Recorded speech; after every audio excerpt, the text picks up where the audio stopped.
نحمده ونستعينه ونستغفره ونعوذ بالله من شرور أنفسنا ومن سيئات أعمالنا من يهده الله فلا مضل له ومن يضلله فلا هادي له أشهد أن لا إله إلا الله وحده لا شريك له ولا نذير له ولا ضد له ولا ند له وأشهد أن محمدا عبده ورسوله يا أيها الذين آمنوا اتقوا الله حق تقاته ولا تموتن إلا وأنتم مسلمون وقال الله تعالى يا أيها الناس اتقوا ربكم الذي خلقكم من نفس واحدة وخلق منها زوجها وبث منهما رجالا كثيرا ونساء واتقوا الله الذي تساءلون به والأرحام إن الله كان عليكم رقيبا وقال الله تعالى يا أيها الذين آمنوا اتقوا الله وقولوا قولا سديدا يصلح لكم أعمالكم ويغفر لكم ذنوبكم ومن يطع الله ورسوله فقد فاز فوزا عظيما إن الله وملائكته يصلون على النبي يا أيها الذين آمنوا صلوا عليه وسلموا تسليما اللهم صل على محمد وعلى آل محمد كما صليت على إبراهيم وعلى آل إبراهيم إنك حميد مجيد اللهم بارك على محمد وعلى آل محمد كما باركت على إبراهيم وعلى آل إبراهيم إنك حميد مجيد أما بعد فإن خير الحديث كتاب الله وخير الهدي هدي محمد صلى الله عليه وسلم وشر الأمور محدثاتها وكل محدثة بدعة وكل بدعة ضلالة وكل ضلالة في النار قال الله تعالى في مقام آخر أعوذ بالله من الشيطان الرجيم بسم الله الرحمن الرحيم هل أتاك حديث الغاشية وجوه يومئذ خاشية عاملة ناصبة تصلى نارا حامية حمد و ثنا بڑھائی کبریائی اونچائی اللہ وحدہ لا شریک کے لیے درود و سلام امام الہدا امام الاتقیاء امام الانبیاء جناب محمد رسول اللہ صلی اللہ علیہ وسلم کی پاک ذات کے لیے مختصر حمد و ثنا و درود و سلام کے بعد دوستوں، بھائیوں، بزرگوں اور معزز خواتین، میں نے آپ کے سامنے سورۃ الغاشیہ سے 4 آیات مبارکہ تلاوت کی ہیں۔ اللہ تعالیٰ سے دعا کرتا ہوں اے الہ العالمین مجھے حق بات کہنے کی توفیق عطا فرما۔ اے اللہ ہمیں حق سننے کے بعد حق کے مطابق زندگی گزارنے کی بھی توفیق عطا فرما۔ اللہ تعالیٰ نے فرمایا هل اتاک حدیث الغاشیہ وجوہ یومئذ خاشیہ عاملۃ ناصبہ تصلی نارا حامیہ، کیا تیرے پاس ڈھانپ لینے والے کی خبر نہیں پہنچی؟ اس دن کئی چہرے ذلیل ہوں گے، محنت کرنے والے تھک جانے والے گرم آگ میں داخل ہوں گے۔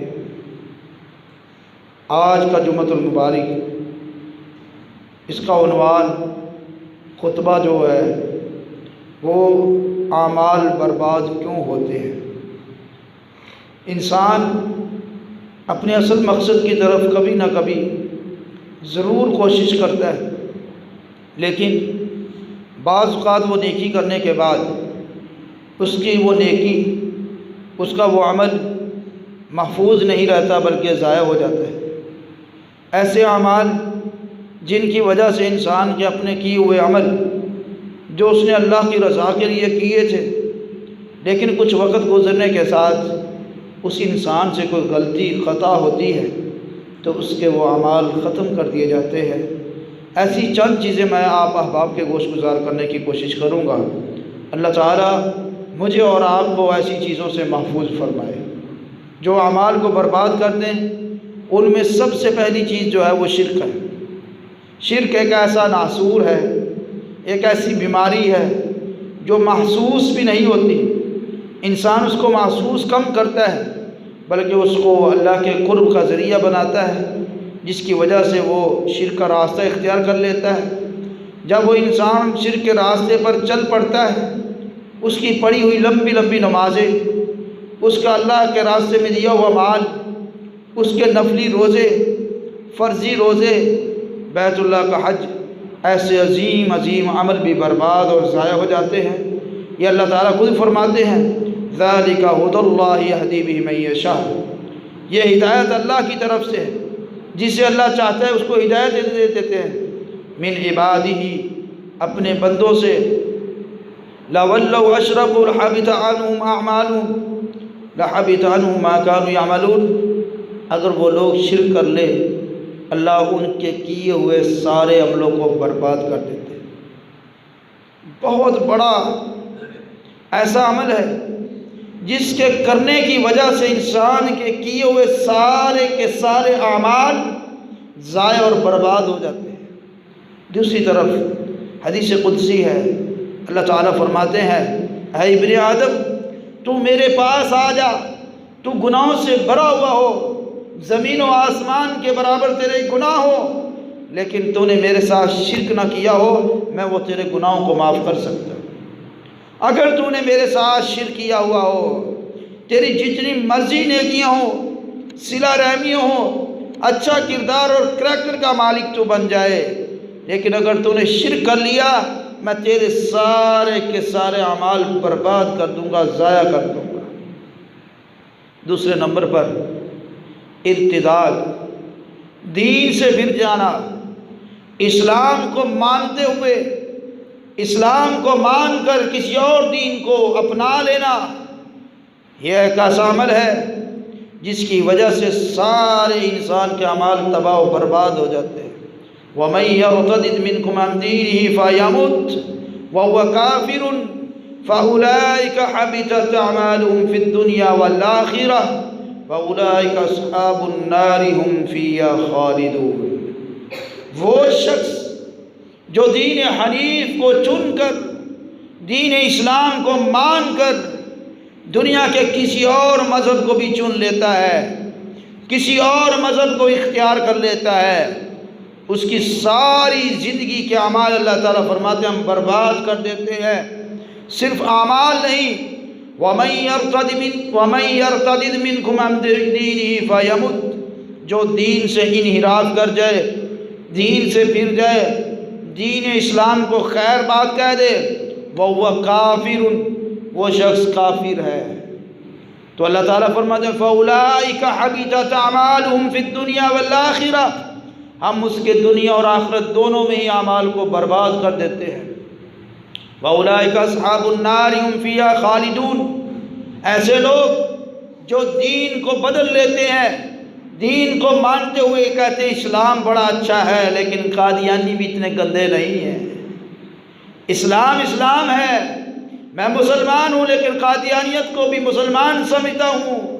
اللہ تعالیٰ ایسے ارتداد کرنے والوں، مرتقب لوگ جو ہیں، جو اسلام کے ساتھ کسی اور مذہب کو بھی مانتے ہیں، اللہ فرماتے ہیں ہم ان کے سارے اعمال کو تباہ و برباد کر دیتے ہیں۔ آج اس اعتبار سے دنیا میں صرف ایک دین ہے جو اللہ کے ہاں مقبول اور قابل ہے، جس دین میں رہتے ہوئے انسان ایک عمل کرے وہ ذرا برابر بھی نیکی کا کام ہو، اللہ اس کو قبول اور منظور فرماتے ہیں، وہ دین اسلام ہے۔ ان الدین عند اللہ الاسلام، اللہ کے ہاں صرف اور صرف اسلام ہے، اسلام کے علاوہ کسی دین کو اللہ کے ہاں مقبولیت نہیں ہے۔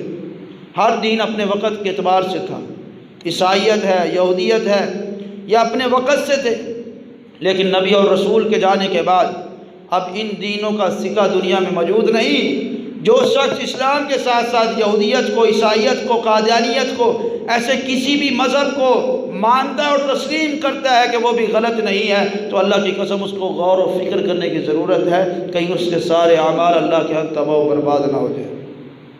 نمبر 3 پر آخرت کا انکار کرنا، یہ بھی ایک ایسا عمل ہے جس کی وجہ سے انسان کے کیے ہوئے سارے اعمال ضائع ہو جاتے ہیں۔ والذین کذبوا بآیاتنا ولقاء الآخرہ حبطت اعمالهم هل یجزون الا ما كانوا یعملون۔ وہ لوگ جنہوں نے ہماری آیات کو جھٹلایا اور ہماری ملاقات یعنی آخرت کو جھٹلا دیا، حبطت اعمالهم، ان کے سارے اعمال اللہ فرماتے ہیں ہم ضائع کر دیتے ہیں۔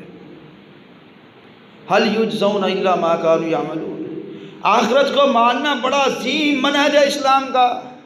آج ہم مسلمان ہو کر کہتے ہیں دیکھا جائے گا، مولوی ہمیں قیامت نہیں گلا سناؤ دے رہے ہیں، دیکھیں گے قیامت کو کیا ہوگا، جب مولوی جنت میں جوتا پہن کے جائے گا، ہم اتار کے جائے، باتیں اپنی طرف سے۔ میرے محترم بھائیوں عزیزوں، یہ اللہ کے رسول صلی اللہ علیہ وسلم نے فرما دیا ہے، دنیا ساری غلط ہو سکتی ہے، دنیا ساری جھوٹی ہو سکتی ہے، لیکن اللہ کے نبی صلی اللہ علیہ وسلم کی بات میں شک بھی نہیں کیا جا سکتا۔ اس لیے آخرت پر یقین رکھیں۔ جب مجھے اور آپ کو آخرت پر یقین ہوگا، اپنے رب کے سامنے کھڑے ہونا ہے، اپنے مالک کے سامنے کھڑا ہونا ہے، تو کبھی بھی ہم کسی کو غلط نظر سے بھی نہیں دیکھیں گے، کسی کا مال نہیں چھینیں گے، کسی پر ظلم نہیں کریں گے۔ لیکن جب ہم نے ظلم کی انتہا تک پہنچ کر بھی یہ کہہ دیا دیکھ لیں گے جو ہوتا ہے، ہاں جی ہاں دیکھیں گے مرنے کے بعد کیا ہوگا، تو میرے بھائیوں یہ آخرت کا انکار ہے، جس کی وجہ سے انسان کے کیے ہوئے اعمال بھی ضائع جاتے ہیں۔ نمبر 4 پر اللہ کی آیات کو جھٹلانا۔ اللہ کی آیات ایسا عظیم منہج ہے کہ اللہ کی آیات کی پہچان معرفت اللہ، اللہ کو پہچاننے کا بہترین ذریعہ اللہ کا قرآن ہے، اللہ کی آیات ہے۔ جو شخص ان کو جھٹلا دیتا ہے اللہ تعالیٰ ان کے بھی اعمال کو تباہ و برباد فرما دیتے ہیں۔ ان الذین لا یؤمنون بآیات اللہ لا یہدیہم اللہ ولہم عذاب علیم۔ جو اللہ کی آیاتوں پر ایمان نہیں رکھتے، ان آیات کو چھوڑ دیتے ہیں، اس کو کسی بھی اعتبار سے چھوڑتے ہیں، سوچ نہیں مانتی، ایمان نہیں مانتا، محلے دار نہیں مانتے، رشتہ دار نہیں مانتے، کسی بھی لحاظ سے وہ انکار کر بیٹھتا ہے، تو اللہ تعالیٰ فرماتے ہیں ان الذین لا یؤمنون بآیات اللہ، وہ لوگ جو اللہ کی آیات پر ایمان نہیں لاتے، لا یہدیہم اللہ، اللہ بھی ان کو ہدایت نہیں دیتا، وَلَهُمْ عَذَابٌ عَلِيمٌ، ان کے لیے دردناک عذاب ہے۔ یہ آیت میرے اور آپ کے محاسبے کے لیے کافی ہے۔ ہم اپنی زندگی میں کبھی بھی کسی آیت پر کمپرومائز نہ کریں۔ یہ مت تصور لائے کہ ہمارے رشتہ دار کیا کہیں گے، قرآن مجید کی آیت پر عمل کر لیا، لوگ مولوی اور صوفی کہیں گے، حاجی صاحب کہیں گے۔ بھائی دنیا مانے نہ مانے، ساری دنیا کا انکار ہو سکتا ہے، لیکن اللہ کی کسی آیت کا انکار نہیں ہو سکتا۔ کسی بھی معاملے میں اگر ہم کسی آیت کو چھوڑ رہے ہیں تو میرے بھائی اپنا محاسبہ کرنے کی ضرورت ہے۔ کسی پر فتوے کی کوئی ضرورت نہیں ہے، ہر شخص اپنا محاسبہ کرے، کہیں میری زندگی میں میں اللہ کی آیات کو چھوڑ تو نہیں رہا، کہیں جو اللہ کے احکام ہیں، وصیت نامے ہیں اللہ کے، اولاد کے بارے میں، ماں باپ کے معاملے میں، نماز کے معاملے میں، ارکان کے معاملے میں، اسلام کے معاملے میں، اگر ان کاموں میں ہم کسی بھی آیت کو چھوڑ کر زندگی گزارتے ہیں تو میرے بھائیوں محاسبے کی ضرورت ہے، محاسبے کی ضرورت ہے۔ اللہ کے لیے اپنا محاسبہ کرنا شروع کر دے تو اللہ کی آیات کا انکار کبھی نہیں ہوگا۔ جو آیت مل جائے، جو رسول اللہ صلی اللہ علیہ وسلم کا فرمان مل جائے، اس کے مطابق زندگی گزارنے کی کوشش کرے، اس کی تحویلات نہ کرے۔ وہ مانتے ہیں، وہ نہیں مانتے، اچھا ہے یا برا ہے، محلے والے کیا کہیں گے، رشتہ دار کیا کہیں گے، میرے بھائیوں ان باتوں سے باز آ جائے۔ یہ نہ ہو ہماری پڑھی ہوئی نمازیں، ہمارے رکھے ہوئے روزے، ہمارے کیے ہوئے حج، وہ سارے کے سارے برباد ہو جائیں۔ اس کے بعد اللہ اور اس کے رسول صلی اللہ علیہ وسلم کی مخالفت ہے، وہ بھی اسی سے جڑی ہوئی بات ہے۔ انسان کہتا ہے میرا دل نہیں مان رہا، میرے رشتہ دار نہیں مان رہے، میرے عزیز نہیں مان رہے، میں اس کام پر کیسے تیار ہو جاؤں؟ دنیا میں کوئی کرنے کو تیار نہیں، پورا محلہ، پورا شہر، پورا قصبہ میرے خلاف ہو جائے گا۔ میرے بھائیو، جب اللہ اور اس کے رسول کی ہم مخالفت کر بیٹھیں گے، کسی بھی فرمان میں کوئی بھی اللہ کے نازل کردہ احکام آ جائیں یا رسول اللہ صلی اللہ علیہ وسلم کے ارشاد مبارک ہیں جتنے بھی، ہم اگر کسی ایک کی بھی مخالفت کرتے ہیں تو اللہ تعالیٰ فرماتے ہیں فَلْيَحْذَرِ الَّذِينَ يُخَالِفُونَ عَنْ أَمْرِهِمْ أَن تُصِيبَهُمْ فِتْنَةٌ أَوْ يُصِيبَهُمْ عَذَابٌ أَلِيمٌ۔ تو ایسے لوگ جو اللہ اور اس کے رسول کی مخالفت کرتے ہیں، ہم ان کو فتنوں میں دھکیل دیتے ہیں، وہ شرمندگی کی طرف ہی بڑھتے رہتے ہیں، پریشان ہی ہوتے رہتے ہیں، ہر روز اس کے لیے نیا فتنہ کھڑا ہو جاتا ہے۔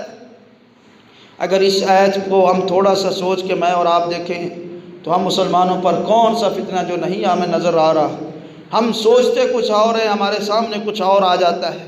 ہر بات پر فتنہ کیوں بن چکا ہے؟ کیونکہ ہم اللہ اور اس کے رسول صلی اللہ علیہ وسلم کے احکامات کی مخالفت کرتے ہیں۔ جب ہمارے اندر یہ بات ہے، پھر میرے بھائیوں ہمارے کیے ہوئے بڑے بڑے اعمال بھی برباد ہو جائیں گے، کیونکہ اللہ تعالیٰ فرماتے ہیں جو اللہ اور اس کے رسول کی مخالفت کر بیٹھتا ہے، وہ اللہ کے احکامات یا رسول اللہ صلی اللہ علیہ وسلم کے فرامین، ان کے سامنے اپنی رائے کو، اپنے مولوی اور اپنے قاری صاحب کے رائے کو ٹھوس مان لیتا ہے، اسی پر عمل پیرا ہو جاتا ہے، بڑے کسی بزرگ کی بات پر ٹھہر جاتا ہے، اللہ اور اس کے رسول کی بات کو چھوڑ دیتا ہے، پھر وہ دنیا میں لوگ فتنوں کا سامنا کرتے ہیں۔ یہ بھی ایک اعمال میں بربادی کا سبب بننے والی چیز ہے۔ اس کے بعد میرے بھائیوں ایک اور چیز ہے جو ہماری بہت بڑی غلطی ہے۔ نماز فرضی کھڑی ہو جائے، آپ کے اخلاص سے بھری ہوئی رکھتے ہیں، لمبی رکھتے، اللہ کے ہاں قبول ہی نہیں ہوتی۔ اعمال کی بربادی کا ایک سبب یہ بھی ہے، ہم اپنی سوچ کے مطابق آتے ہیں، بھائی کوئی بات نہیں، پہلے سنتے ہیں، ادا کرنی، پہلے نوافل پڑھنے ہیں۔ اللہ کے نبی صلی اللہ علیہ وسلم کا صحیح فرمان ہے، آپ علیہ السلام فرماتے ہیں اذا اقیمت الصلاۃ فلا صلاۃ الا المکتوبہ۔ جب نماز کھڑی ہو جائے، فرائض کی سب کھڑی ہو جائے، نماز کھڑی ہو جائے، جماعت کھڑی ہو جائے، دنیا کی کوئی نماز ہوتی نہیں ہے۔ اب آپ اور میں پڑھ لیں، بھائی ایک حاضری تو ہم لگا سکتے ہیں، لیکن اس حاضری کے اللہ کے ہاں کوئی قبولیت نہیں ہے، کیونکہ اللہ کے نبی صلی اللہ علیہ وسلم نے فرما دیا ہے، صحیح مسلم کی حدیث ہے، آپ فرماتے ہیں جب فرضی نماز کھڑی ہو جائے، کوئی بھی نماز پڑھی جائے، کوئی نفل ہو، فرائض ہو، جو مرضی ہو، جب فرضوں کی نماز کھڑی ہو جائے، کوئی نماز اللہ کے ہاں قبول ہی نہیں ہوتی۔ اس کے بعد اعمال کی بربادی کا ایک اور سبب جو ہے وہ نماز میں خرابی ہے۔ نماز کی خرابی میرے بھائیوں صحیح کرنے کی ضرورت ہے۔ دنیا کا کوئی بھی فن بغیر استاد کے ہم سیکھ نہیں سکتے، یہ دین ہے جس کو ہم بغیر سیکھے ہی ہر بندہ اپنے آپ کو مسلمان، موحد، سنت کے مطابق عمل کرنے والا سمجھ کے گھر میں بیٹھ گیا۔ قرآن مجید کا خود ہی فلاسفر ہے، خود ہی اپنے اسٹائل سے اس کو صحیح پڑھنے کی کوشش کر رہا ہے۔ میرے بھائی دنیا کا کام اگر نہیں سیکھ سکتے تو یہ رب کی نازل کردہ کتاب ہم بغیر استاد کے کیسے سیکھ سکتے ہیں؟ اس کے لیے ہمیں شرم محسوس ہوتی ہے، نماز کسی سے پوچھتے ہوئے شرم آتی ہے۔ میرے بھائیوں نماز میں جب تک ہماری غلطیاں ہیں اللہ کے ہاں قبول ہی نہیں ہوتی ہے، نماز ہوتی ہی نہیں سرے سے۔ اللہ کے نبی صلی اللہ علیہ وسلم مسجد میں تشریف فرما تھے، ایک شخص آیا اور اس نے نماز پڑھی تو اللہ کے نبی صلی اللہ علیہ وسلم نے فرمایا لوٹ جاؤ، تم نے نماز نہیں پڑھی۔ کہنے لگا یا رسول اللہ صلی اللہ علیہ وسلم میں نے ابھی نماز پڑھی ہے۔ آپ نے فرمایا ارجع فصلی، دوبارہ لوٹیے اور نماز پڑھیے۔ وہ شخص پھر لوٹتا ہے، نماز پڑھتا ہے، پھر آپ سے سلام لینے کے لیے آتا ہے، آپ فرماتے ہیں جائے دوبارہ نماز پڑھو، تو نے نماز نہیں پڑھی۔ 3 مرتبہ وہ شخص نماز پڑھتا ہے، آپ علیہ السلام فرماتے ہیں تو نے نماز پڑھی ہی نہیں۔ یہ نہیں کہا تو نے نماز پڑھی ہے اللہ کیا قبول نہیں ہوئی، بلکہ آپ فرماتے ہیں تو نے نماز پڑھی ہی نہیں۔ کیوں؟ جب تک نماز سنت کے مطابق نہیں پڑھی جاتی نماز ہی نہیں ہوتی۔ وہ صحابی عرض کرتا ہے یا رسول اللہ صلی اللہ علیہ وسلم مجھے جیسے آتی تھی میں نے پڑھ دی ہے، اللہ کے نبی صلی اللہ علیہ وسلم میری جو غلطی ہے وہ مجھے بتلا دے۔ تو آپ علیہ السلام نے فرمایا تیری نماز میں اطمینان نہیں ہے، رکوع اور سجود میں اطمینان نہیں، یہ میری بھی غلطی اور آپ کی بھی غلطی ہے۔ ہماری کمر جو ہے وہ رکوع میں سیدھی نہیں ہوتی، کمر بالکل سیدھی ہونی چاہیے، سجدے میں کمر ہماری سیدھی ہونی چاہیے۔ کبھی ہم کمر آگے سے اٹھا لیتے ہیں، کبھی پیچھے سے اٹھا لیتے ہیں، اور جب ایک رکعت مکمل کرنے کے بعد جلسہ استراحت ہوتا ہے اس کا بھی ہم خیال نہیں کرتے۔ اللہ کے نبی صلی اللہ علیہ وسلم نے فرمایا تیری نماز میں اطمینان نہیں، جب تک اطمینان نہیں ہوگا تیری نماز ہی نہیں ہو رہی۔ ہم نمازیں بظاہر تو حاضری ہر نماز میں لگا رہے ہیں کہ عشاء بھی پڑھی ہے، فجر بھی پڑھی ہے، ظہر بھی پڑھی، جمعہ بھی پڑھا ہے، لیکن یہ نہ ہو اتنے بڑی بڑی نیکیاں کرنے کے بعد ہمارے محراب ڈلے ہوں، کیونکہ اللہ تعالیٰ بھی فرماتے ہیں کہ ایسے اس دن ایسے لوگ ہوں گے، وجوہ یومئذ خاشعہ، اس دن ایسے چہرے ہوں گے بڑے تھکاوٹ والے، بڑے نشان پڑے ہوں گے، لیکن ان کے وہ نمازیں، وہ ادائیں اللہ کے ہاں قبول ہی نہیں ہوں گی۔ یہ اعمال میں بربادی کا سبب ہے۔ اس میں کوئی شرم والی بات نہیں ہے کہ آپ کی سفید داڑھی ہوگی یا جوان ہو گئے ہے تو آپ دین کے معاملے میں شرمائیں۔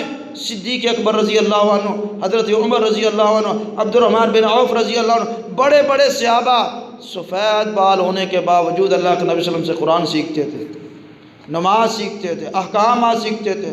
ویل بن حجر رضی اللہ عنہ کی آخری عمر میں اللہ کے نبی صلی اللہ علیہ وسلم سے ملاقات ہوئی ہے، اس وقت پورے جوان تھے، کڑیل جوان تھے، آپ علیہ السلام سے دین سیکھا کرتے تھے۔ تو ہم اسی وجہ سے، شرم کی وجہ سے، شرم آتی ہے۔ ہمارے چھوٹے چھوٹے بچوں کے بارے میں والدین کا یہ تبصرہ، بچہ کہتے ہیں مسجد میں قرآن پڑھنے لے کر جاؤ تو شرم آتی ہے۔ بھائیو جب ہمارے اندر یہ شرم آتی، امام بخاری رحمۃ اللہ علیہ فرماتے ہیں دو شرم ہے، ایک شرم وہ انسان کو کامیاب کر دیتی ہے، اور ایک شرم انسان کو جہنم کی طرف لے جاتی ہے۔ ایک شرم وہ ہے جو دین کے معاملے میں کی جاتی ہے، وہ انسان کو جہنم میں لے جاتی ہے۔ مجھے شرم آتی ہے میں نماز پڑھنے کسی سے پوچھوں، مجھے شرم آتی ہے میں فرائض کے بارے میں پوچھوں، مجھے شرم آتی ہے میں قرآن مجید کی تعلیم کے لیے ابھی بیٹھوں کسی کے سامنے۔ اگر یہی شرم کرتے رہے تو امام بخاری فرماتے ہیں ایسی شرم جو وہ جہنم کی طرف لے جاتی ہے۔ اور ایک وہ شرم ہے جو بڑوں کی ہے، وہ انسان کو صراط مستقیم کی طرف لے کے آتی ہے کہ بڑے بیٹھے ہیں یہ بات نہیں کرنی، مجلس ہے یہ بات نہیں کرنی، اللہ کا حیا کرتا ہے، اللہ کے سامنے شرم کرتا ہے، تو یہ شرم اس کی نجات کا سبب بننے والی ہے۔ اس کے بعد میرے بھائیوں، اعراف، کاہن، نجومی، ہم مسلمان اس طرف بڑھتے جا رہے ہیں روز بروز، کاروبار نہیں چلتا۔ نجومی صاحب ہمارا ہاتھ دیکھیں، میں کاروبار شروع کرنے والا ہوں، میرا ہاتھ دیکھیں، میرا بھائی گم ہو گیا مجھے بتائیں کہاں ہے۔ اللہ کے نبی صلی اللہ علیہ وسلم فرماتے ہیں من اطاع عرافا فاسألہ عن شیء لم تقبل له صلاة 40 لیلہ، جو صرف جا کر عراف، نجومی، کاہن، فلاسفر جس کو ہم کہہ سکتے ہیں، غیب کی خبر دینے والا کسی بھی لحاظ سے ہو، وہ ڈیری ہو، جنتری ہو، ہفتہ وار ہو، منگلوار ہو، جو مرضی ہو، اگر اس سے ہم کسی بھی غیب کی خبر پوچھنے جاتے ہیں، اللہ کے نبی صلی اللہ علیہ وسلم فرماتے ہیں اس سے سوال کرنے کی وجہ سے، صرف سوال، ابھی جواب کا نہیں کہا، صرف سوال کرنے کی وجہ سے انسان کی 40 دن تک کوئی عبادت قبول ہی نہیں ہوتی۔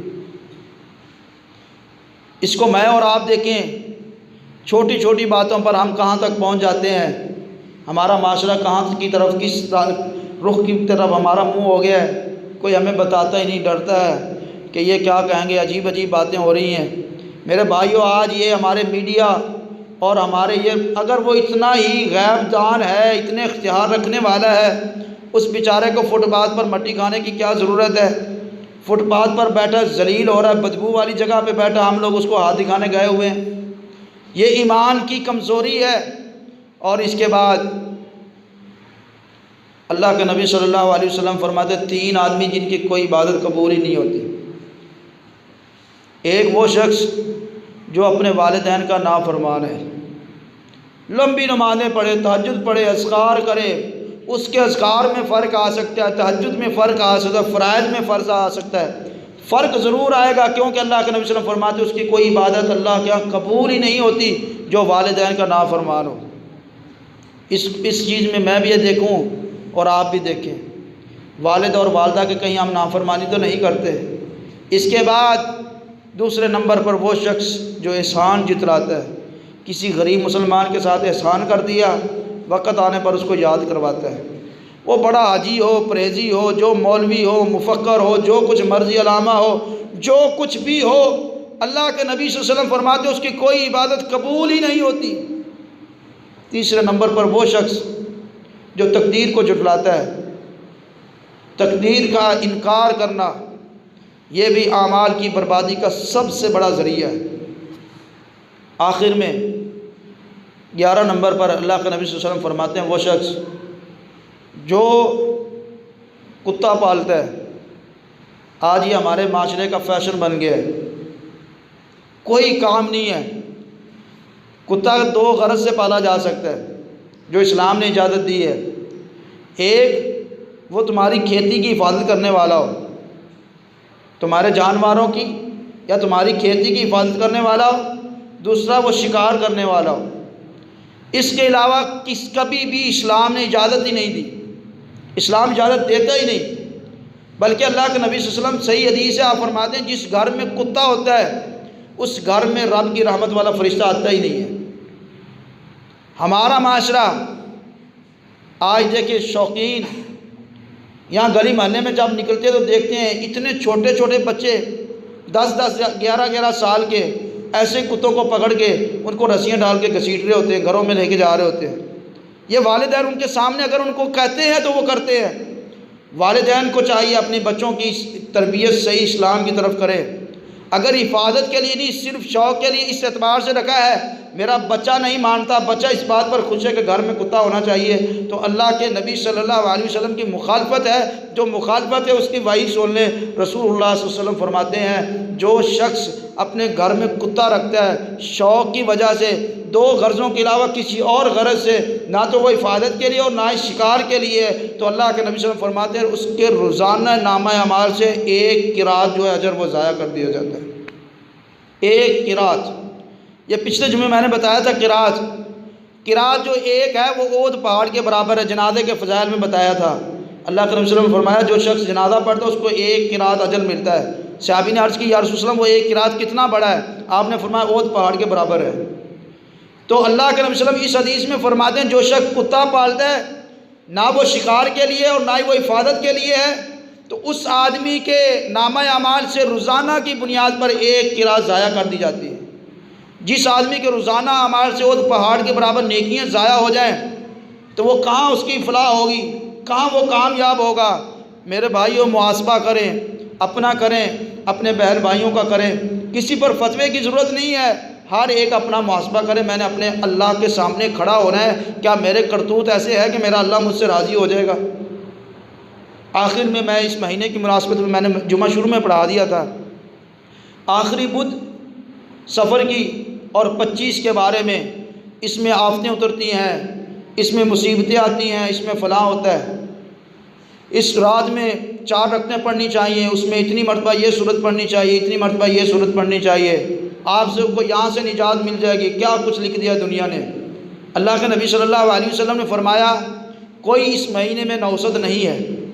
جو یہ ہمارا تصور ہے، ہم مشرکین مکہ کو گالی دیتے ہیں، اللہ کے نبی صلی اللہ علیہ وسلم کے دنیا میں آنے سے پہلے مشرکین مکہ کا یہ تصور تھا کہ سفر کا مہینہ، اس میں بلائیں اور آفتیں آتی ہیں، لہذا صدقہ کریں، اس رات میں عبادات کریں 25 کو یا آخری بدھ کو۔ مختلف لکھا ہے، بعض نے 25 لکھا ہے اور بعض نے آخری بدھ لکھا ہے، کس میں 4 رکعتیں پڑھیں، یہ کریں، صدقہ کریں، خیرات کریں۔ کوئی ایسا نہیں ہے، کوئی دن مانوس نہیں، نوسط والا نہیں ہے۔ اللہ کے نبی صلی اللہ علیہ وسلم فرماتے ہیں اگر نوسط ہوتی تو گھوڑے میں ہوتی، نوسط ہوتی تو عورت میں ہوتی، نوسط ہوتی تو رکھوالو جو جانور ان کے بارے میں، اس کے علاوہ کوئی نوسط ہے ہی نہیں۔ فرمایا ان میں بھی نوسط اللہ نے رکھی نہیں ہے، کسی چیز میں نوسط رکھی نہیں ہے۔ جب اللہ نے نہیں رکھی تو ہمارا تصور پھر کون سا صحیح ہوگا؟ جب اللہ اور اس کے رسول کے فرامین کی مخالفت کرتے ہیں، آپ بازار میں نکلیں ان دنوں میں، جو لوگ صدقہ خیرات کریں گے پوچھیں تو وہ کہیں گے بلائیں آتی ہیں ان کو ٹالنے کے لیے کر رہے ہیں۔ جب ایسا ہم کرتے ہیں، اللہ کے نبی صلی اللہ علیہ وسلم نے کیا دین چھپا لیا ہے؟ یہ غور و فکر کی باتیں ہیں۔ اللہ کے نبی صلی اللہ علیہ وسلم نے حق کو پہنچا دیا ہے۔ ایسا اس مہینے میں کوئی ایسا عمل نہیں ہے جو نوسط والا ہو، جو مسلمانوں کے لیے غلط سوچ بنانے کا ذریعہ بن جائے۔ میرے بھائیوں، اپنے دل اور دماغ کو اللہ کی رضا کے لیے، اللہ کے دین کے لیے صاف رکھیں۔ اللہ نے کسی دن میں کوئی نوسط نہیں رکھی۔ اللہ تعالیٰ مجھے اور آپ کو ایسے فضول افواہوں سے، فضول عقائد سے جو قرآن و سنت کے مخالف ہیں، اللہ تعالیٰ مجھے اور آپ کو محفوظ فرمائے۔ وما علیہ الا البلاغ